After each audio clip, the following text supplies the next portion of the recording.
jacayl gurabaan lahaa muddaan garwadaynayo gaaliya ka jiray islaam muddaan nacab geejiyo libtiisana gaadh lahaa muddaan garabkaygiyo guushayda ilaaway muddaan gees taagayo wacad gelli soo hayo go'aankaagana lahaa muddaad gaar ii ahay udgoon ani ii ahay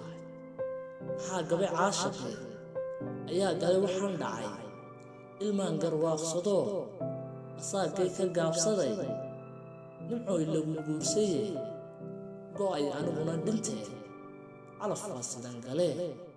ha ooyin gacalo darteed